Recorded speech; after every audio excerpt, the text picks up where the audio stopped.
ప్రియ స్నేహితులారా, ఈ సమయంలో మీకు మీ ముందు మరొక జీవిత చరిత్రను ఉంచాలని, మరొక మిషనరీని మీకు పరిచయం చేయాలని నేను ఎంతగానో ఆశపడుతున్నాను.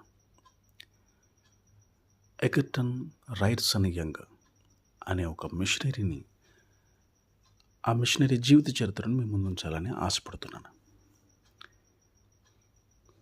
మిషనరీ పరిచర్యలో ఎదురుపడే లెక్కకు మించిన సవాళ్ళు, అలాగే కష్టాలలో తీవ్రమైన వాతావరణ పరిస్థితులను ఎదుర్కోవడం కూడా ఒకటి. తీవ్రమైన శీతోష్ణాల్ని, సవాళ్లతో కూడిన భౌగోళిక స్థితిని కలిగినదైన ఉత్తర కెనడాలో జీవనం కొనసాగించడానికి ఒక క్లిష్టమైన ప్రదేశం అని చెప్పొచ్చు. ఏదేమైనప్పటికీ అక్కడి ప్రజలు కూడా నిజమైన దేవుని తెలుసుకోవడానికి అర్హులై ఉన్నారు. అందుకొరకు దేవుడు మాధ్యమంగా వాడుకున్నటువంటి వ్యక్తి ఎగర్టన్ రైర్సన్ యంగ్. ఈయన కెనడాకు చెందిన వారు. అయితే ఆయన అన్ని అవరోధాలకి ధైర్యంగా ఎదుర్కొని అనేక మంది ఉత్తర కెనడా స్థానికులను దేవుని వద్దకు నడిపించిన ఒక మార్గదర్శక మిషనరీ.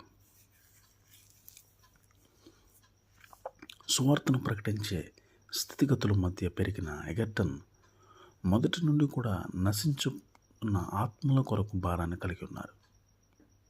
వృత్తిరీత్యా ఉపాధ్యాయులైన ఆయన పాఠశాలలో దాదాపు అన్ని విభాగాల పాఠ్యాంశాలని బోధించగలిగే సామర్థ్యం ఉన్నవారు.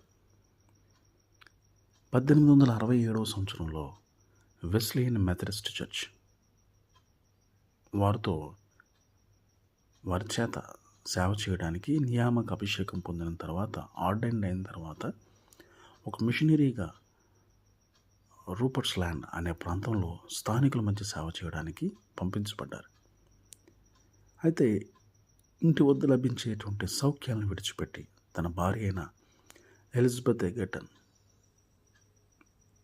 ఒక భయానకమైన ప్రమాదకరమైనటువంటి ప్రయాణమైన ఆ ప్రయాణంలో వారు కాలినడకన అనేక నదులు, కొండలు, ప్రమాదకరమైన అరణ్యాలను కూడా దాటాల్సి వచ్చింది. అలా 2.5 నెలల పాటు సాగిన ఆ కష్టతరమైన ప్రయాణం తరువాత చివరికి తన గమ్యాన్ని చేరుకోగలిగారు ఎగర్టన్ గారు.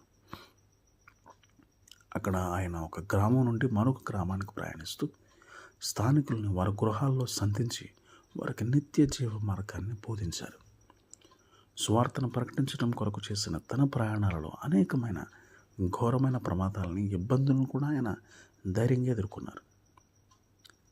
60 డిగ్రీలకు పడిపోయే శీతల వాతావరణం నుండి తను రక్షించుకోవడానికి అతను నేలలో బొరియలను త్రవ్వి వాటిలో నిద్రపోయేవారు. మంచు మీద పడి మెరుస్తూ అంధత్వానికి కూడా దారితీసేటువంటి మిరుముట్లు గొలిపే సూర్యకాంతి వలన పగటిపూట ప్రయాణించడం అసాధ్యకరమైనటువంటి పరిస్థితులు తరచుగా ఎదురుపడేది. కావున ఆయన రాత్రి సమయంలో మాత్రమే ప్రయాణించేవారు. అటువంటి కఠినమైన వాతావరణం కారణంగా కొన్నిసార్లు ఆయన చర్మం పగిలి చీరుకుపోయినట్లు అవడం వలన ఆయన ముఖం నుండి, కాళ్ళ నుండి రక్తం కారుతూ ఉండేది. ఒకవైపు అటువంటి ఘోరమైన పరిస్థితుల్ని ఎదుర్కోవాల్సి వచ్చినప్పటికీ స్థానికులకి సువార్తను చేరేయడానికి తన మిషనరీ ప్రయాణంలో వెన్నుతిరుగక ముందుకు సాగిపోయారు ఈ నిజమైన మిషనరీ.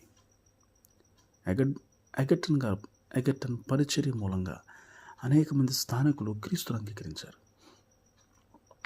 అటువంటి వారిలో క్రూర స్వభావులైన అటవికులు సున్నిత మనస్కులుగా మారారు.